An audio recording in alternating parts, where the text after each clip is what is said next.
Hello and welcome back to my Pokemon Omicron full game any percent speedrun commentary series. In this video I'll be covering the sixth part of this series, which is the first section of Aroma Region, which is the second region that you visit during the game. And so we'll get started here. So I just finished up fighting the last of the Sigil Halls, and at this point in the run I actually stepped out to use the washroom because playing for this long is quite difficult to do in one sitting. But I'm only out for about a minute or so, so not too much of a time loss. So moving into Aroma Region, we're faced with the Shadow Pokemon. They make a reappearance. We saw them in the classic Pokemon games, Colosseum and XD.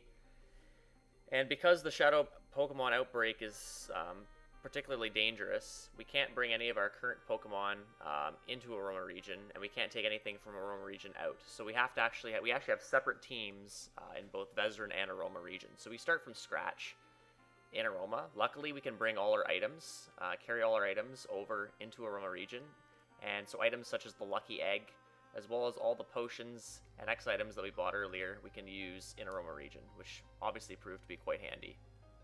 In particular, the Lucky Egg.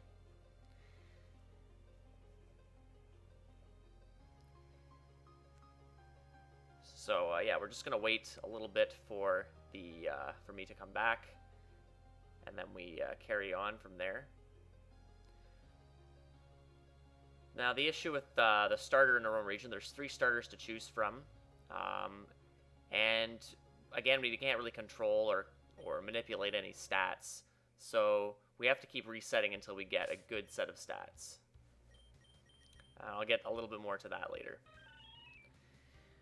First, we just need to break out of Varlock's cave here, so just a little bit of HM usage.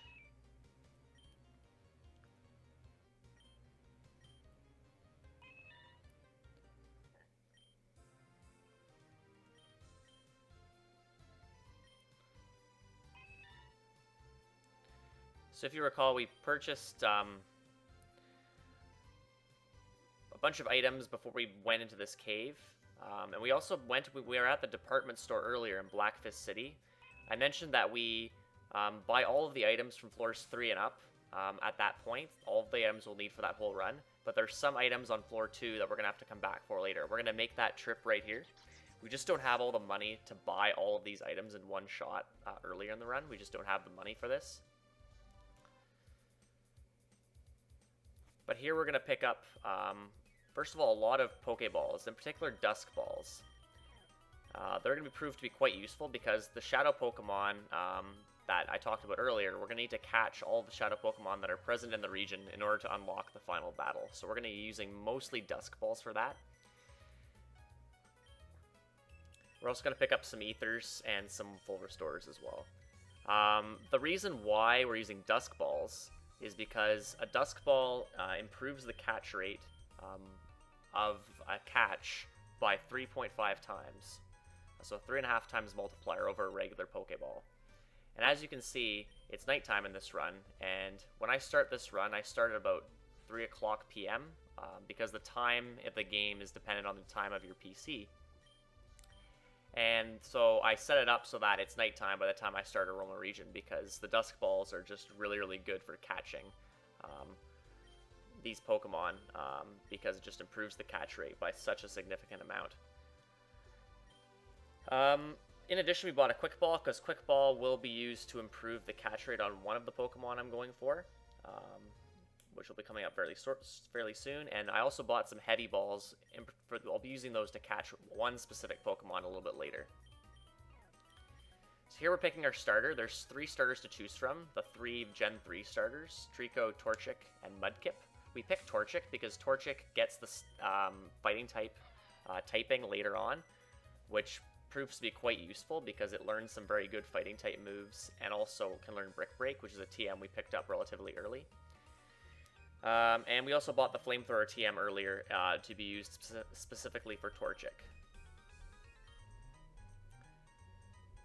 In general in Gen 3, you would pick Mudkip, because Mudkip just does that game so well.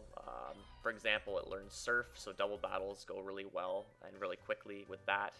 And it matches up quite well against the gyms in that game. However, in this run, Mudkip doesn't do quite as well. It's definitely possible to beat Aroma Region with Mudkip, but Torchic just does a much better job, and we'll see that as we go through. So just a quick menu. I equipped the Lucky Egg. I did that a little bit earlier, but I also use a Repel, and I teach 2 moves to Torchic, both by TM. So Flamethrower, as I mentioned earlier, which I picked up at the department store on our first trip through, we teach it here, because Torchic really doesn't get access to any good Fire-type moves until it reaches its final stage. We also teach him Rock Slide. Rock Slide is just really good for coverage, and it's used throughout the Aroma Region section. And because we have Lucky Egg, we're going to level really quickly. So within the next 4 minutes or so, we're going to go from level 12 all the way up to our second stage, which is Combuskin.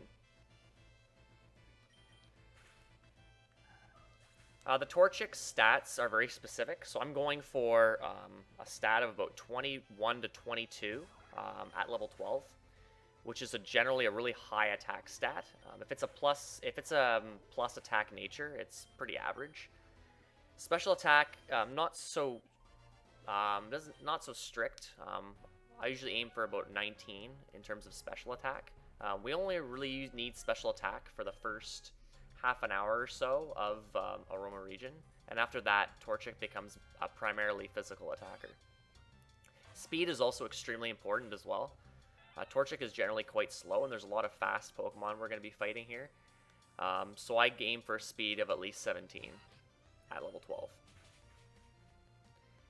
And luckily I got a good Torchic first try. I got a Naughty Nature Torchic, so that's plus attack minus special defense.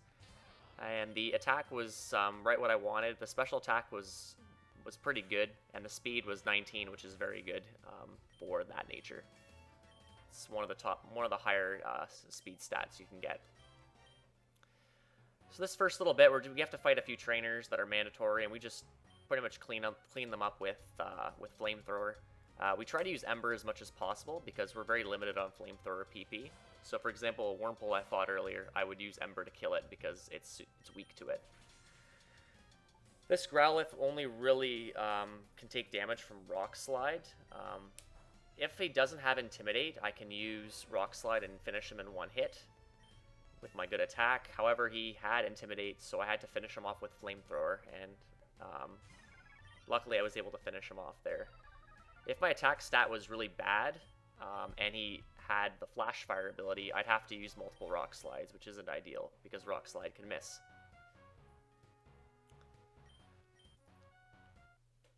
So this fight we're going to be gaining our second stage evolution, which is Combuskin. So we're only going to see Torchic for a few fights. This guy's got 3 high-level bugs, which give a whack load of experience to our Torchic. So Torchic actually evolves at level 16, but we're going to hit level 18 by the end of this fight. It doesn't really make a difference in terms of the moves he learns. Most of the moves Torchic learns while leveling up, we're not going to teach. In fact, we're not going to teach any of them in this run.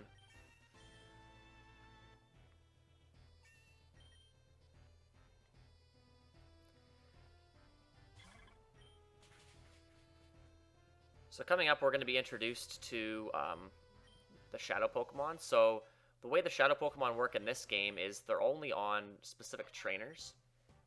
And we're given a special item in a few minutes here, which is called the Snag Machine. And that's used to we can actually use the Snag Machine. We can catch Shadow Pokemon from trainers.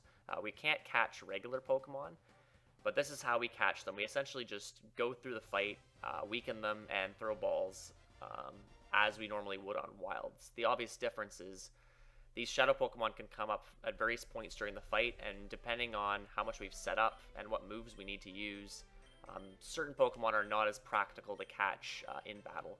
And we can actually, in certain cases, we're actually going to skip some of the Shadow Pokemon, and we're going to opt to catch them a little bit later. They do come up again later in the run.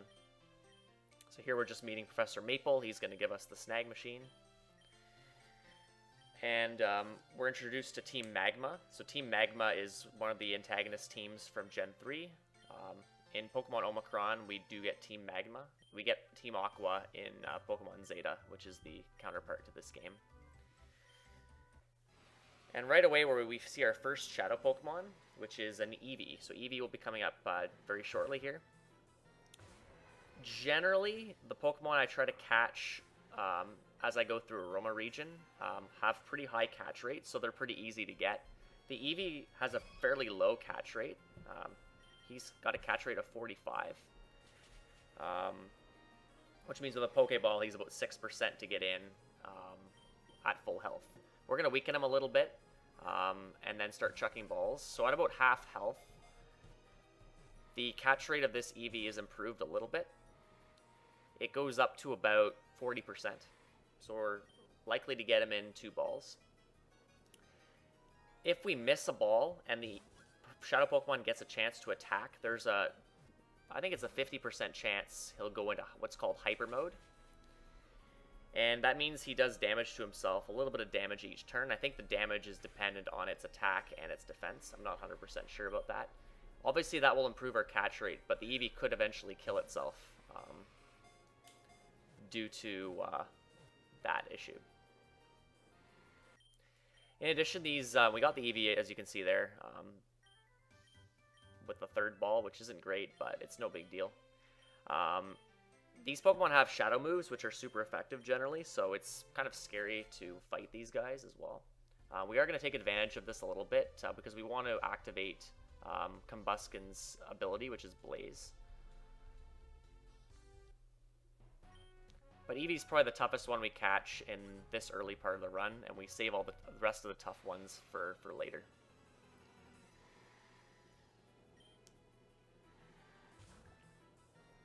So again, I mentioned I'm trying to save Embers as much as possible. This Roggenrola always has Sturdy, and so it's more practical to just use 2 Embers to finish him off, rather than use a Flamethrower or a different move, and then have to sit through the extra text box.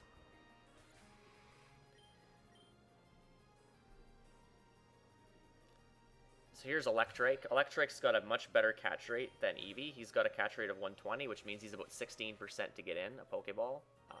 Obviously, that's going to be significantly improved with a Dusk Ball, especially since we weakened him as well. In fact, he's a guaranteed catch at this health. So as long as we don't crit him and kill him, that's an easy catch to get. You see here I'm using Ember on Metatite. It didn't really work this time, but generally when I'm below about 1/3 of my health, I have a 1.5 times boost to my moves, Fire-type moves rather, and this is called Blaze. It's used a fair bit in Gen 3 and onwards, in regular Pokemon speedruns. I do use it a little bit here. The main reason why I want to use Blaze is so that I can use Ember rather than Flamethrower, because that saves me having to use an extra PP healing item, which those cost extra money.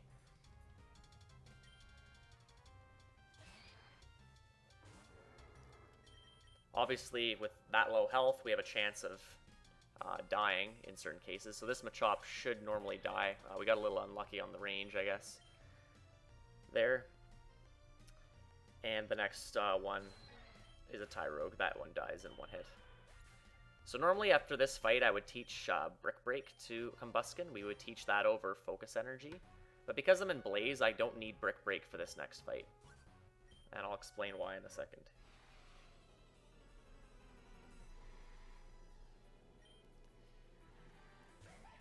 In this fight, we can Ember most of these, or Ember a couple of these Pokemon. So this Skitty, which actually isn't a Skitty, it's a Zorua in disguise. We can use Ember on him. Normally we'd use Flamethrower. This Laleep, we would normally use Brick Break.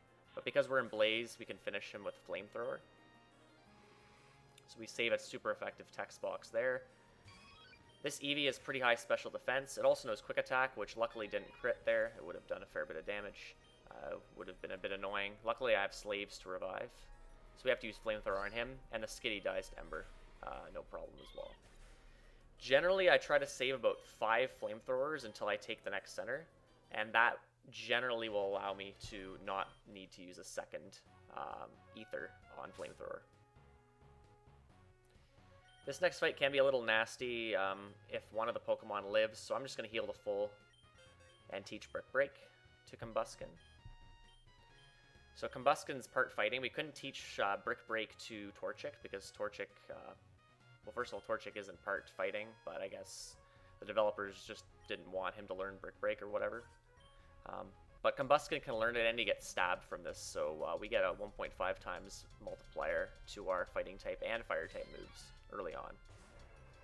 That combined with a Lucky Egg, we pretty much just mow down everything that we see here, which is really great.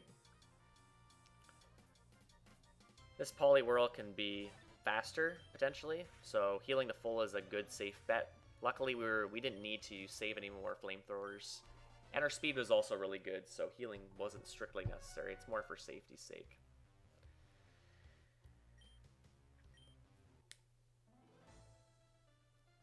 So we got a few trainers to fight here. Most of them are pretty straightforward to deal with. So you see I didn't use a Repel. I actually let my Repel run out on the previous route. And YOLO'd a few grass tiles. There's a chance I'm gonna... Well, there's a Pokemon I need to catch which can learn...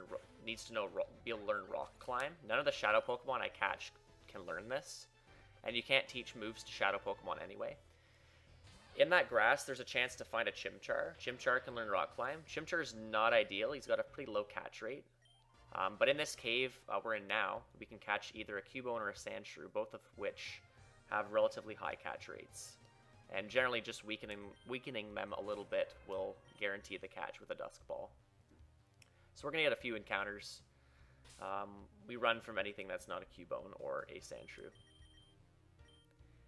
Here I'm using the Max Ether and Flamethrower because I ran out of PP, so I won't need to use another Max Ether on Flamethrower in this cave until after I take a center.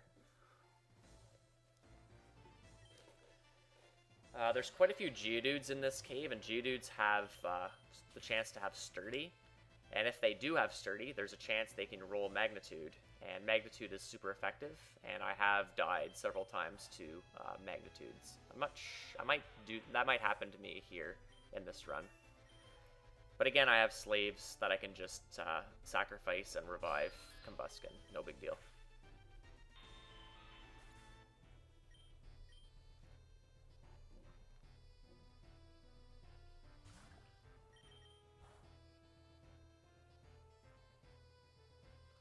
Getting really unlucky on these sand attacks.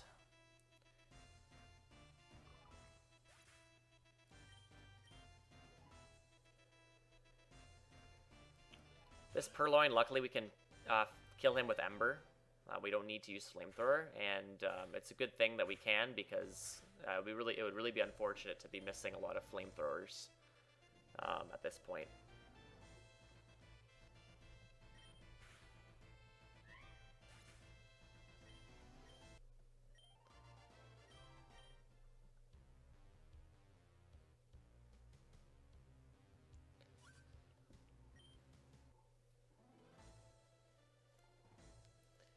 So still no Cubone or Sandshrew. Haven't had a lot of encounters, which is, I guess, a good thing. But we really want to have one of those two in our party before we leave.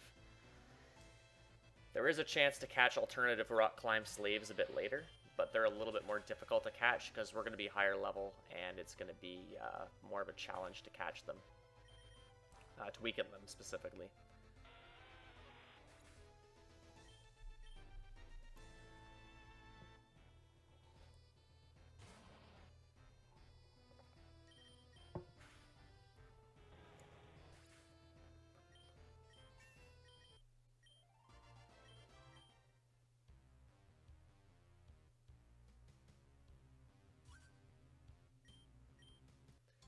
So this section of the run's actually, I find it a bit fun because you've just finished up Aroma Region. You had a bunch of really difficult battles.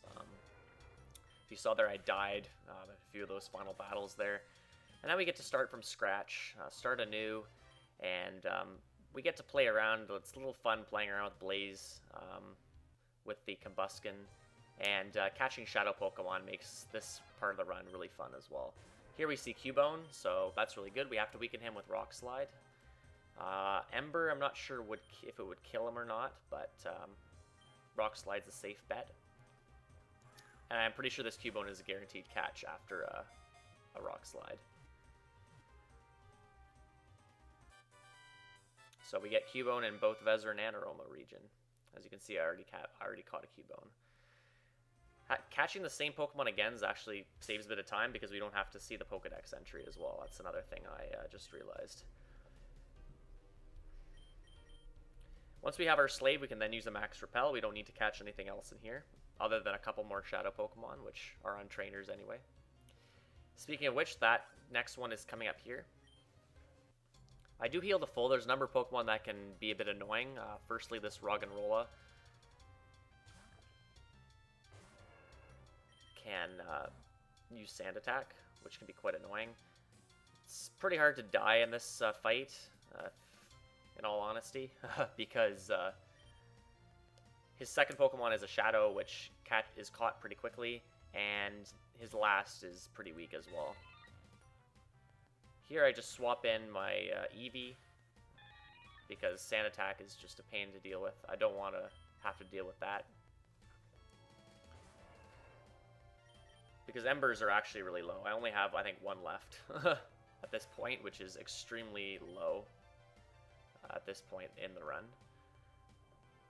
But here's Shadow Geodude. Geodude has the highest catch rate possible. He's got a catch rate of 255, which means he's got a 1 in 3 chance to get in a Pokeball at full health. Which means that he's got well over 100% chance to get in with a Dusk Ball because we have a 3.5 times multiplier. So he's an easy catch. We don't have to weaken him at all. Shuckle isn't super harmful, and normally he takes 2 hits to kill, but critting him is really good there. So a little bit of a slow fight. We got a good crit in the end, I guess.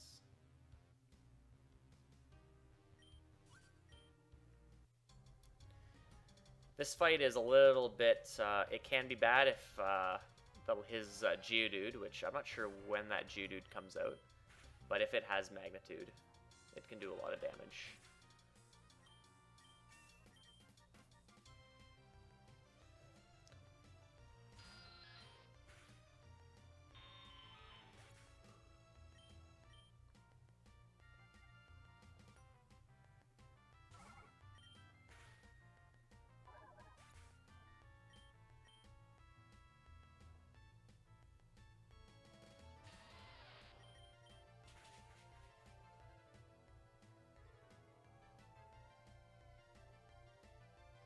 So luckily no Magnitude from that Geodude. We can finish him off. We normally would finish off with Ember, but because we have no Embers left, we have to finish him off with Brick Break. Bit annoying, but not a big deal. It's pretty much the same amount of text. Brick Breaks are a little more valuable though, obviously, because we do need to use them to actually do fights.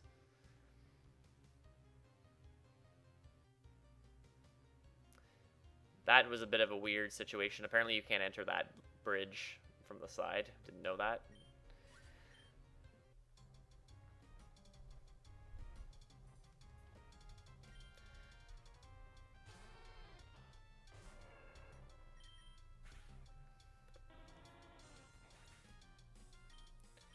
So the next fight coming up, as you can see, we're fighting a Team Magma again. The next fight coming up can be pretty nasty.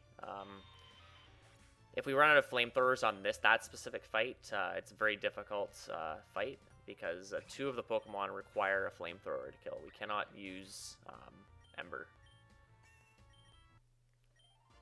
In addition, this guy also has a Boldore, which is a Pokemon that has Sturdy. So not a great fight to deal with. But shouldn't be too big of a deal.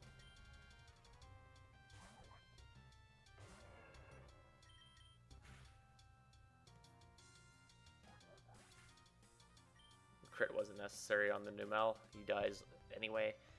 So Nidorino needs a flamethrower to kill. Nothing else that I have will do so. Out next comes Boldore. So generally with Boldore, he needs 2 hits to kill. I usually lead with Ember. And in fact, I did save 1 Ember for this specific purpose. As you remember, if you remember Geodude earlier, I used a second Brick Break. The goal of the Ember is to hopefully burn, and so that he does less damage. And annoyingly, he's giving me multiple mud slaps. At that point, I decided to switch.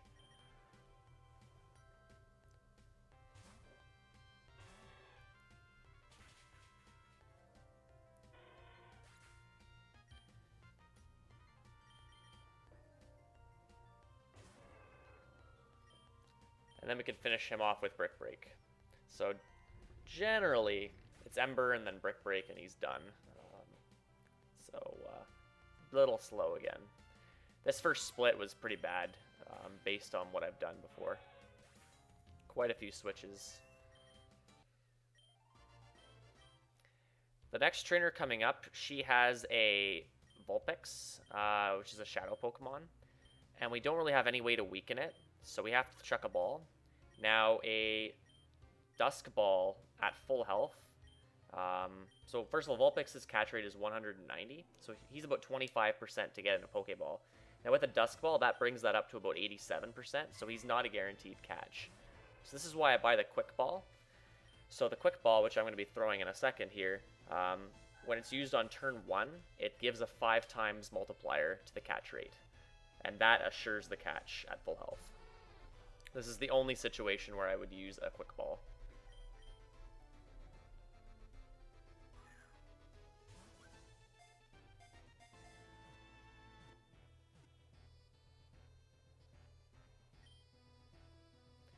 Yeah, the other Pokemon I'm fighting in the run, at least the ones I catch early, they have fairly high catch rates, so I can just weaken them and they're assured catches, or chuck a ball from full health. Later on down the road, some Pokemon I'm going to need to status, and I'll be using a different Pokemon for that section of the run. Here, Combuskin at level 28 learns Bulk Up. I don't teach Bulk Up. Bulk Up is a pretty useful move. It boosts attack and defense by 1 stage each. But I picked up an even better move right before I finished up with Vezerin, and that's Hone Claws. I'm going to be teaching Hone Claws a little bit later. But I'm going to need to hold on to Ember for a little bit. Ember's still pretty useful. Just to do a little bit of cleaning up of Pokemon that would normally, that would not die with a flamethrower or a Brick Break. If I didn't have a slave, I would potentially go through that grass and try to find a slave if my repel ran out. Or I guess I wouldn't even have a repel active, again, to find that Chimchar, but not a super ideal situation. In fact, Chimchar would be pretty much impossible to catch because I don't think I'd have a way to weaken it. So here we have to watch a little cutscene. We're introduced to Team Cypher, which is the antagonist team from Pokemon Coliseum. And it's kind of a battle between Cypher and Magma to see who gets all the spoils, essentially. So here we're actually going to need to get a Fly Slave, and rather than catch a Fly Slave, we're just going to trade one of our Shadow Pokemon for this Noibat here. So once again, we have Noibat. So the slaves are pretty much the same between Vezerin and Aroma. In addition to Fly, Noibat learns another move called Wormhole, which we're going to be using a couple times in Aroma Region. There's no other Pokemon that you can...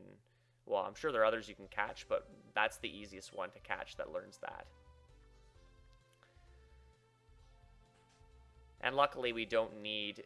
So I mentioned, in order to unlock the final battle, we need to catch all the Shadow Pokemon. If we trade away one of the Shadow Pokemon, it still counts as being caught. So it's perfectly fine to trade a Shadow. So now we're in the first Aroma gym. So there's 4 gyms in Aroma Region. 4 badges to collect. The first one's a flying type gym, so we're at a bit of a disadvantage because we have a fighting type. None of the trainers in here are mandatory. This guy I do fight as an optional trainer, and the reason is we need to hit a certain level for a specific point coming up and evolve into Blaziken, which is the 3rd stage of Torchic, and get a specific move that he learns when he evolves. Because we caught a bunch of Shadow Pokemon, we're actually a little bit short on the experience, so fighting that trainer there makes up that experience curve. So now we're on Doyun, which is the gym leader. So in this fight, we need to set up a couple X speeds and an X special, and all of his Pokemon deal super effective damage. we just go ahead and kill that Rufflet in one shot to start, and we set up on this Shadow Swablu. Now, it doesn't matter for Swablu because Swablu is a guaranteed catch at full health with a Dusk Ball because he has a 255 catch rate. But he does a little bit less damage than the other Pokemon we could set up these items on. So we need 2x speeds to outspeed one specific Pokemon in this fight. We need 1, I think, to outspeed everything else. We also need a next special because we want to be dealing as much damage as possible, and Flamethrower just isn't enough to take out some of these Pokemon. As you can see, Swablu's hurting itself, which technically would improve its catch rate, but that doesn't make a difference if we're using Dusk Balls, so no big deal. We do heal because this guy knows Quick Attack. He also knows Detect, which wastes time and a valuable power point of Flamethrower. So I elect to use Rock Slide to finish him off because Rock Slide PP aren't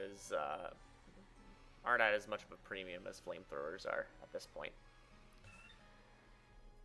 That switch isn't always guaranteed as well. That was kind of unlucky.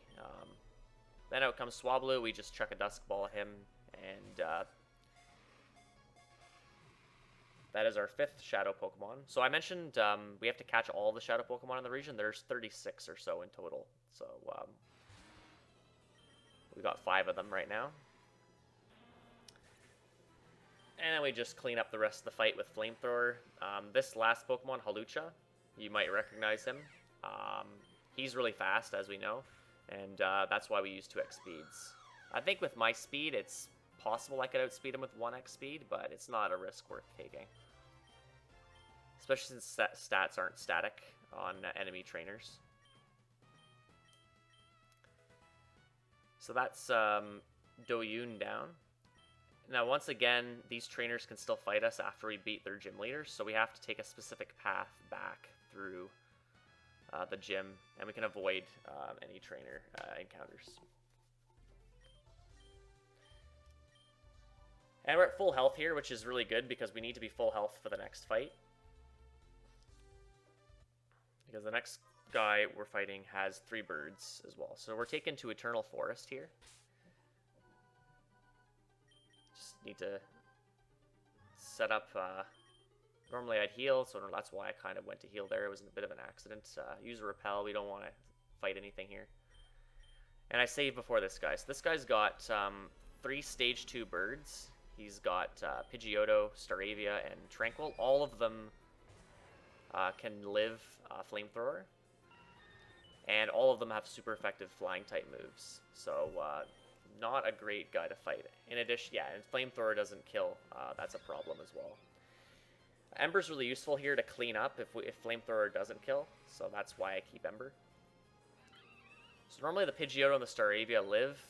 And the last one, which is the Tranquil, dies in 1 hit. It was the exact opposite here. And it was pretty nasty because he crit and killed me. Really unlucky fight. I had to... I think I tried sacking a slave and then bringing him back in, and I think he just ended up trolling me with Whirlwind here, which is another very unfortunate situation. So he got taunt. I got taunt. He didn't kill me. He also roosted, so it's pretty bad. I do end up resetting this fight, I believe.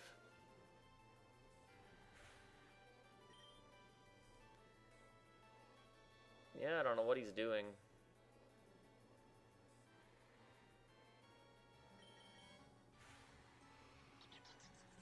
Okay, so he killed him. I think what happens here is I bring in Combuskin, and I don't kill Tranquil again, and he uses Whirlwind or something again, so... Or a Cutter. Oh, he crit me a second time. Okay, well.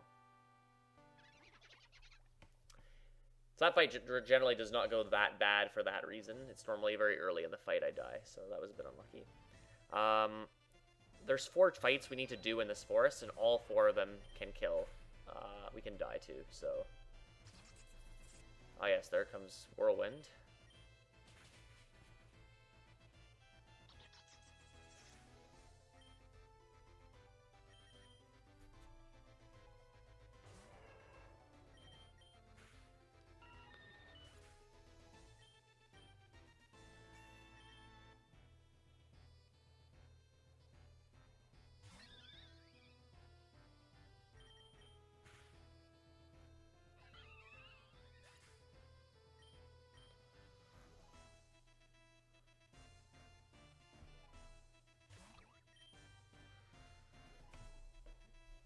Detect again is quite annoying. We're very limited on flamethrowers that we have here.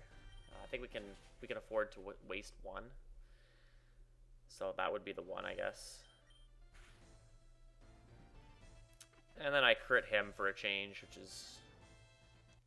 was actually quite useless, but whatever. Luckily, we're fully healed at the end of this fight. We do need to heal to full for the next fight anyway, so there's a few trainers we have to dodge here as well, which are not worthwhile to fight. So this hiker has two rock-type Pokemon that can...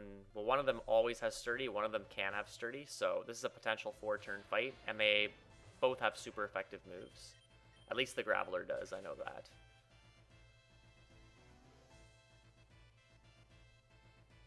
So this is a death, I believe.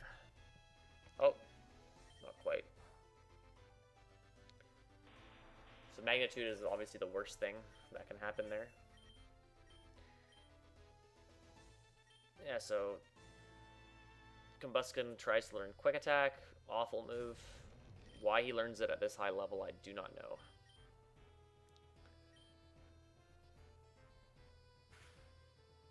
The Bulldor is not as dangerous, but he also has Sturdy, so we have to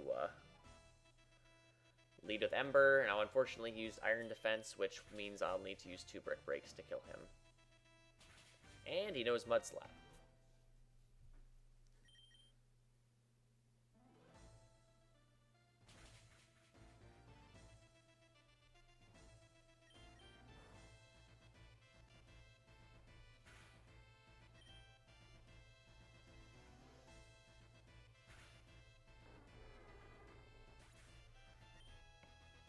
So there's another death to poor Combuskin. So here I just sacrifice Cubone and then finish him off. So I buy a certain amount of revives just so that I can use them throughout the whole run. And I used quite a few of them early, which is not good.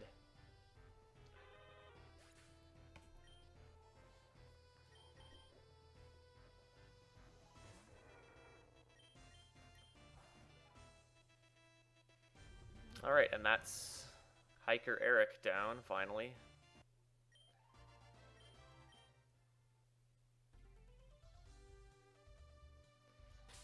So we heal the full again for this scientist. He's got a pretty nasty team. His first Pokemon is pretty easy, but his last two are fast and have pretty good special attack. So if things go poorly, they can go pretty poorly.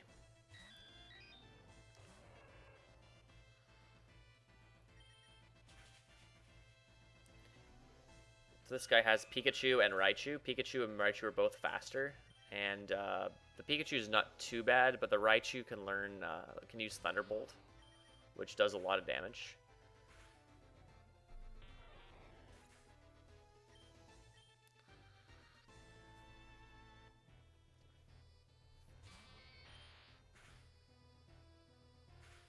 So a Thunderbolt here would kill. Luckily, he decides to use Thunder Shock, and I'm good to go.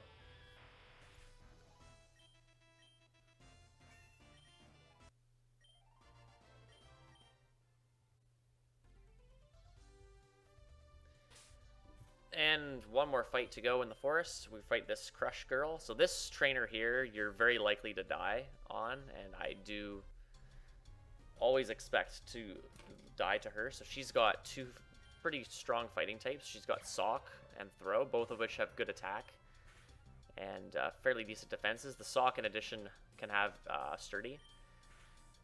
Luckily, he used Counter, which does nothing to Flamethrower, so that's damageless going into Throw. And both of them need 2 Flamethrowers to kill. Got a poor roll on the first hit for Throw, but he got burned, which not only drops his attack, but allows me to 2-shot him with Flamethrower. I'm not sure if the crit was necessary, but he would have died to burn anyway, so that's good. So next we go to Origin City here. Here we can actually restore Shadow Pokemon to normal, but we don't need to bother with that in this run. If you recall, I grabbed an extra candy in Aroma Region. I use it here for this very specific purpose to get Blaziken for the next fight. Blaziken is a really powerful physical attacker. He also learns a really good move when he evolves, which is Blaze Kick, which is going to be our primary fire-type offensive move for the remainder of Aroma Region.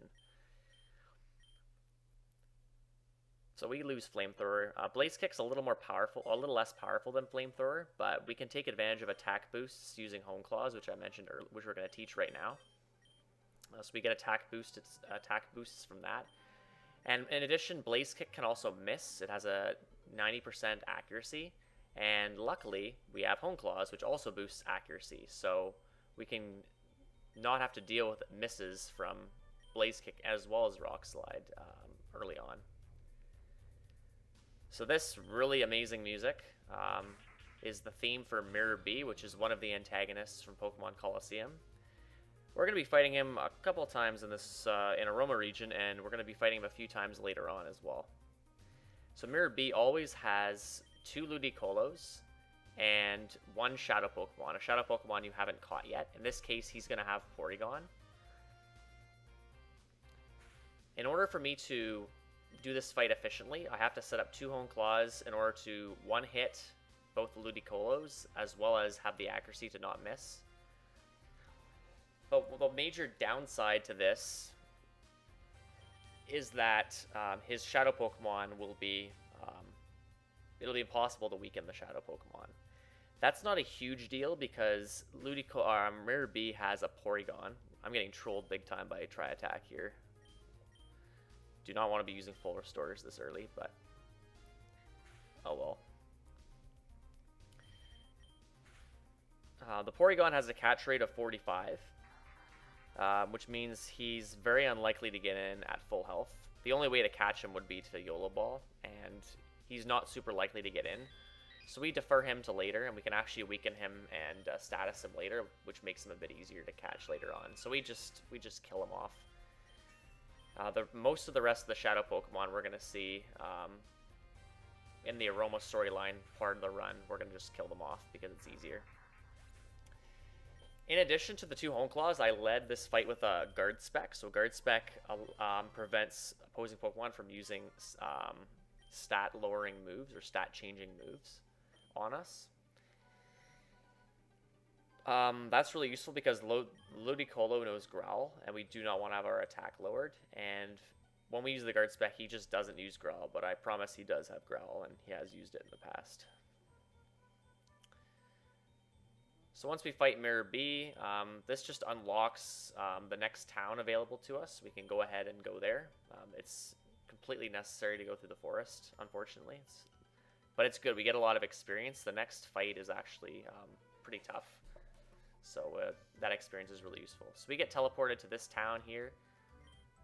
There's nothing much to do here. We just carry on, dodge a few trainers, and into Quake Cavern and Quake Desert. We're going to heal to full. We're going to have a pretty tough fight coming up here. We're going to be facing our first meeting with this trainer called Suzerain. Suzerain is actually the name of the guy who created this game and created Pokemon Zeta. His status and everything is kind of unknown at this point, but he kind of pops up here and there during the run. So this fight I lead off with an X Defend. This Eevee knows a couple of really good physical attacks, including Extreme Speed. This just helps us get through the Eevee. We need to set up 3 Hone Claws on him in order to one-hit everything in this fight. So the X Defend just allows us to not take as much damage. Luckily, he's giving us a lot of return.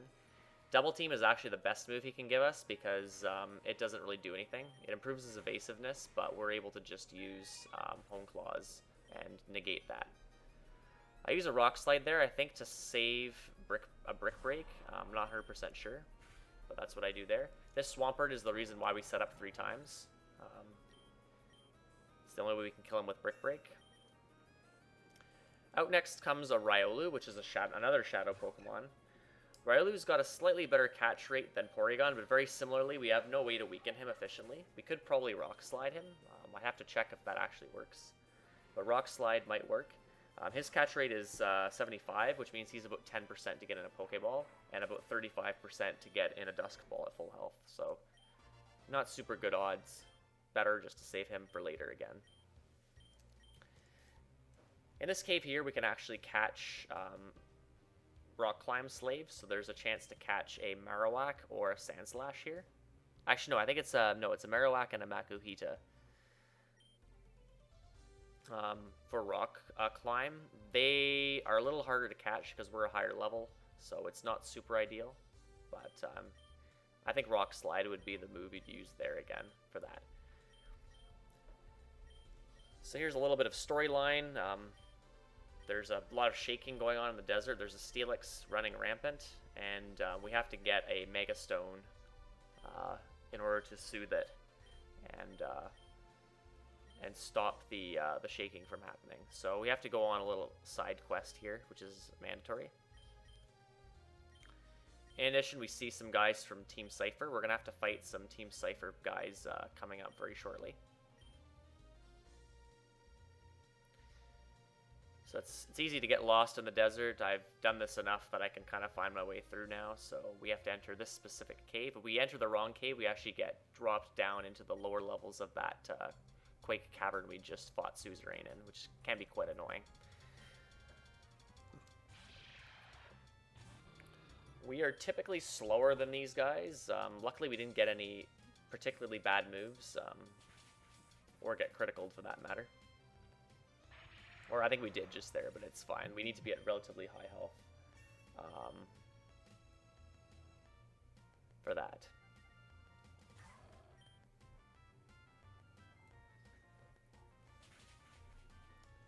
So you can see that the trainer Pokemon here are very high levels. We kind of shot ahead early with the Lucky Egg, but now everything's starting to catch up again. But we get to pull ahead again with Lucky Egg strats once again, which is really good. This next fight, I need to heal the full. This can be quite a scary fight. So this Grunt leads a Skuntank, which has a pretty nasty moveset. He has Acid Spray, which can drop our special defense by 2 stages, and it's a special attack, so it just does even more damage every turn it's used. He also has Toxic, which deals cumulative poison damage. Not great to see either. In addition, I think those are the only 2 moves that the Skuntank typically uses. He also has Aftermath. He has the chance to have that, I should say, as his ability, which deals damage when you kill him with a contact move. And I need to kill him with Blaze Kick, so it's possible, and I did get Aftermath there as well. So our health can get quite dangerously low, and it is possible just to lose this fight due to poison. It's kind of sad, but that's the truth. We're in Blaze right now, so we can Blaze Kick that Honchkrow. It doesn't really matter, he would die anyway. We've set up 2 Hone Claws in this fight. But because we're in Blaze, we normally would Rock Slide this Mandibuzz, but now we can actually just use Blaze Kick because we have a 2 times multiplier on attack from the Hone Claws, and now we have another additional 1.5 times multiplier due to Blaze. So that makes him a sure thing to kill. I normally would need to use Rock Slide there, but it saves us a super effective text box. Not strictly necessary to heal here. The next fight, nothing really can happen. But because I am poisoned and I have to heal that off, I might as well just heal to full while I'm at it, because I will need to heal to full for the next fight.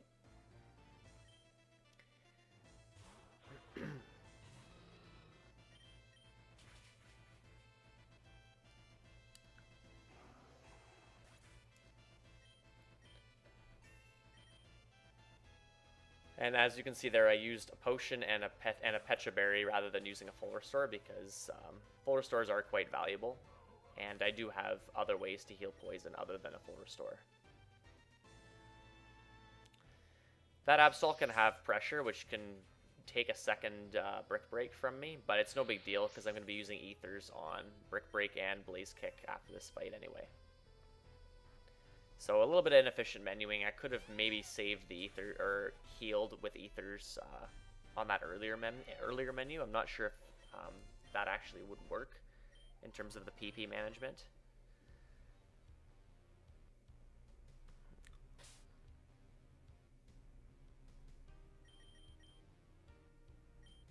Yeah, it wouldn't have mattered. It would have been fine.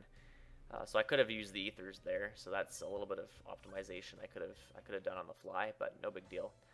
But I'm going to need a certain amount of ethers and brick breaks, or not ethers, certain amount of blaze kicks and brick breaks to finish this section with the Cypher people. And it's just convenient to use the ethers there. Heal to full. I need to be healed to full for this fight because this Sharpedo not only uses Aqua Jet because it's a super effective move, it also has Rough Skin, which all in, we lose about half our health on him alone. This Krokorok can have Intimidate, which makes the next Pokemon a little trickier to kill. We got that here. So the next guy is a Drapion. He takes normally 2 hits to kill with Blaze Kick. He would take 3 hits with Brick Breaks. This is why we use Blaze Kick here. And because we got Intimidate, our attack is down. And now he needs 3 hits, but because we burned him, he'll die in 2 hits now with lots of burn damage.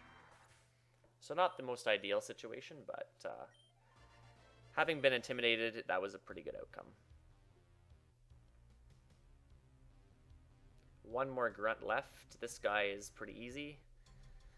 Brick break everything. So you can see right now that Combuskin is real, or not Combuskin, Torchic is really the ideal starter for Aroma Region. We get type advantages over almost everything here. A lot of things are weak to fighting, a lot of things are weak to fire. In addition, we get stab from fighting. So Swampert can learn Brick Break, but it's not stab, so it's not as useful. In addition, I would also teach Mudkip Rock Slide, but it would be the similar sort of effectiveness as Torchic would have. I could be wrong, but I think the Torchic line has better attack than the Mudkip line. I'm not 100% sure about that.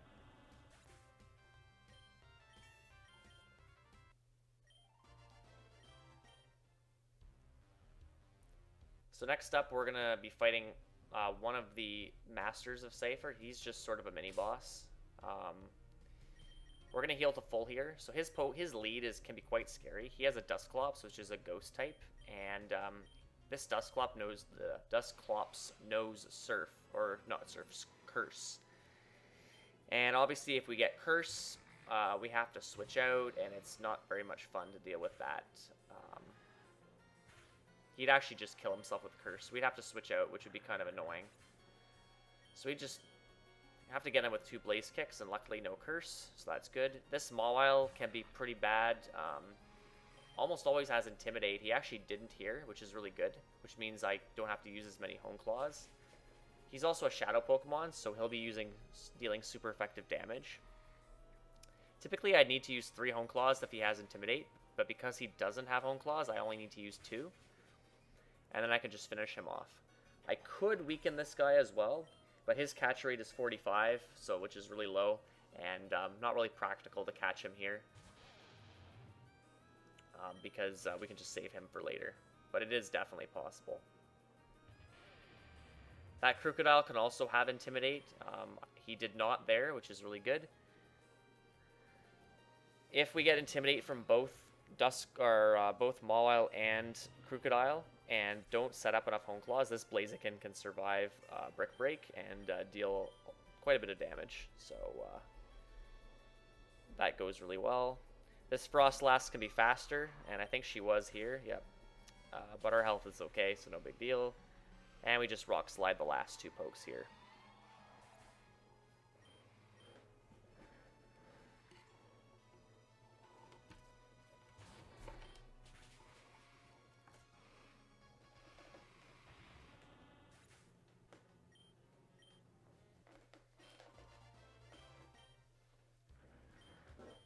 So that's the Cypher Master down. So pretty bad split. We lost about 3 minutes compared to my best split here, and that's just due to some pretty bad luck on some fights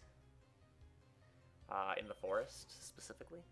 So here we're actually going to be equipping our first air balloon. If you recall, I bought air balloons when I was in Speedrun region, and air balloons are extremely useful items. Because Combuskin is weak to ground type moves, And because in this game, generally the AI will use a super effective move if they have it. An air balloon kind of protects us against ground type move damage, specifically Earthquake. That's the main move we're going to see. So a lot of several fights in this run, there's 5 of them in total. These fights lead a Pokemon that can learn, that knows Earthquake, and they'll typically use it on Combusken. But because we have the air balloon equipped, we get free turns of setup because they just keep spamming Earthquake and it does nothing. In certain cases, they might use other moves, but which would get rid of the air balloon. But overall, it's a pretty safe way to set up. So the first example here is this Torterra. This Torterra has Earthquake. It also has Leech Seed, which is, and I think also Giga Drain as well. Leech Seed is actually really bad. It wastes a lot of time and deals damage. And we have to set up 2 Hone Claws on this guy here in order to one-hit everything in this fight. In addition, it allows us to not miss a Blaze Kick, which is also really good. Now with the air balloon, obviously we don't get that experience boost with the Lucky Egg, but it's a pretty good trade-off. We'll just put the Lucky Egg on after the fight. In all cases, we're kind of hoping that the air balloon gets consumed because, well, in most cases, there's going to be one situation later where it's gonna be dislodged, or we're not going to want it to be dislodged. Here's an example of where we do lose the air balloon. This is really good. That means we don't have to sit through extra text boxes of re-equipping items. In addition, that Golem self-destructing allows us to not need to use a second move to finish him off. For all of the Pokemon in the next little bit that have the chance to have Sturdy, we would use Rock Slide to finish them off. Because we're very tight on Blaze Kick and Brick Break PP, if we use too many Rock Slides to clean up, we can actually run out of those as well, and that can be particularly nasty to deal with. So that self-destruct saves us a little bit of PP later and gives us a bit of breathing room. This fight, we need to be faster than the second Pokemon that comes out, which has a very high speed stat. Because of this, we need to set up an X speed. In addition, we need to be able to one-hit this Gigalith, or two-hit him even for that matter, and everything else in this fight, and also not miss Rock Slides. So we need to set up a Hone Claws. In addition, we need to use 2 hits on Gigalith because he always has Sturdy, and he crit us twice here, which is really slow.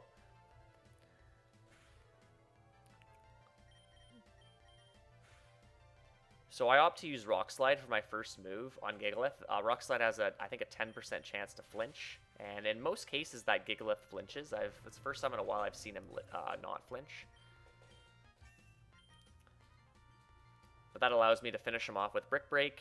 This Archeops is the fast Pokemon I was talking about. What move does it know? That's really bad. I can't remember off the top of my head, but it's a very powerful flying type move. Don't want to see that at all. This Sudowoodo also can have Sturdy, and this one did here. Luckily, he used Double Edge, which means that he kills himself with the recoil damage. Again, saving us a Rock Slide. So, not the most ideal. Ideally, I wouldn't want to see Sturdy at all, but that's the next best situation where they take care of that Sturdy problem themselves. This trainer here is really interesting. He actually, there's two of this guy in this cave. So we fight him once here, and then we fight him again right after, and he has the same team. So both cases we have to set up a Hone Claws and hope that this Probopass doesn't have Sturdy. And he did not there, so that's good.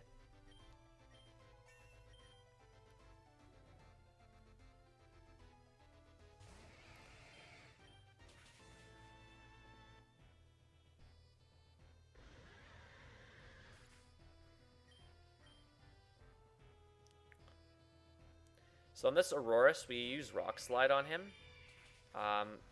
We could use Blaze Kick and not get the super effective text box, but again, we're short on Blaze Kicks, so we can't really afford to do that.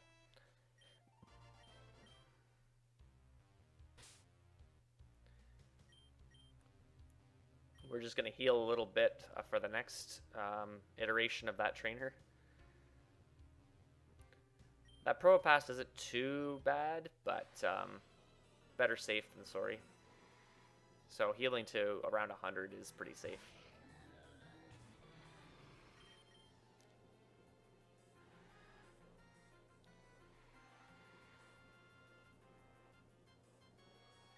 Like, for example, Rock Slide can flinch and crit, and that's pretty bad. Here we get our first instance of Sturdy. Now here I used Brick Break by accident. I wasn't supposed to do that, which is really bad because I actually need to have a very certain amount of Brick Breaks later on in the run, and now I've used one more than I should have. And so you'll see that I'm going to make a few changes to what I use on specific fights to account for this.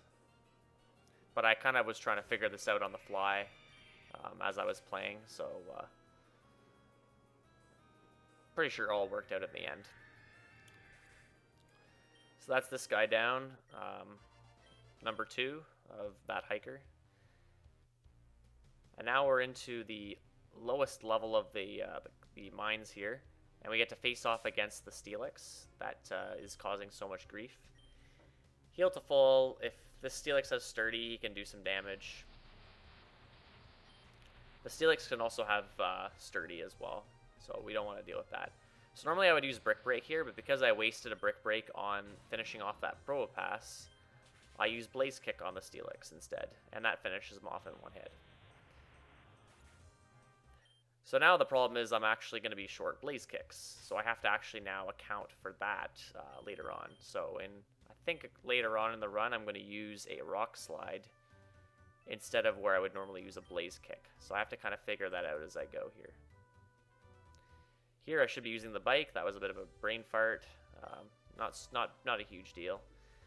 This Scientist pick gives us 3 rare candies. I don't think they're super critical to finishing the run, but they do give us a bit of breathing room later on.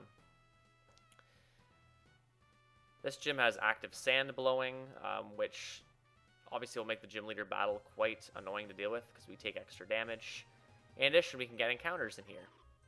And we can't repel these encounters. They come up no matter what, and they're all random, so it's kind of luck-based whether you get through here unscathed. So Sand Slash here is an example of another situation. This is the last situation where we could catch Rock Climb Slave. We would do it here. 2 of the Pokemon in this cave will may possibly have the ability Arena Trap, which we will not be able to run from battle. Like, I think Diglett is one of them. If we see those Pokemon, it's kind of scary because we have to kill them, and we're very short on PP anyway, so we're hoping not to see that. If you notice, before this fight, I equipped another Air Balloon.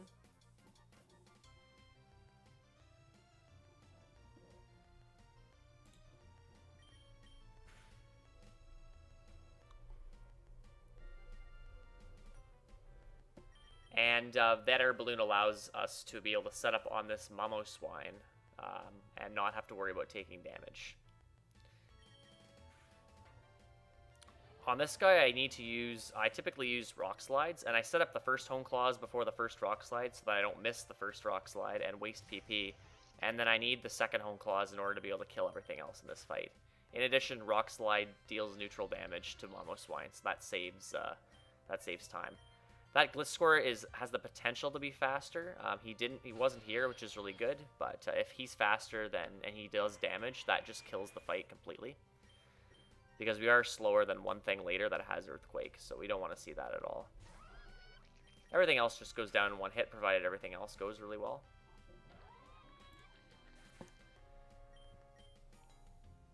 Coming up, we're going to see the most stupid Mega Evolution ever, this Mega Doug Trio. You thought 3 heads were a lot. This is just ridiculous. And as you can see, he has Earthquake. Doug Trio is obviously really fast. Mega Doug Trio, obviously more heads make him even faster.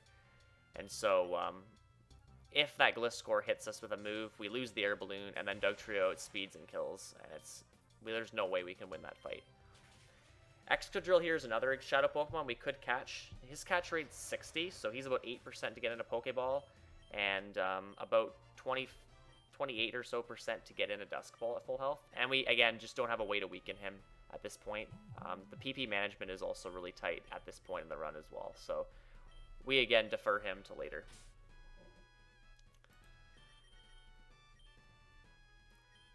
Because if we get an encounter, we get an extra text box that says Blaziken floated with an air balloon. We remove the air balloon before we go back through the encounter region, because that's just an extra text box.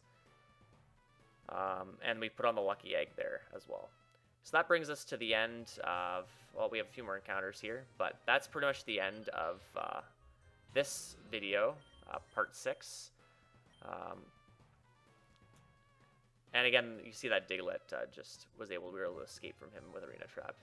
Anyway, I'm just gonna stop the video here, so stay tuned for part 7, which is coming up soon.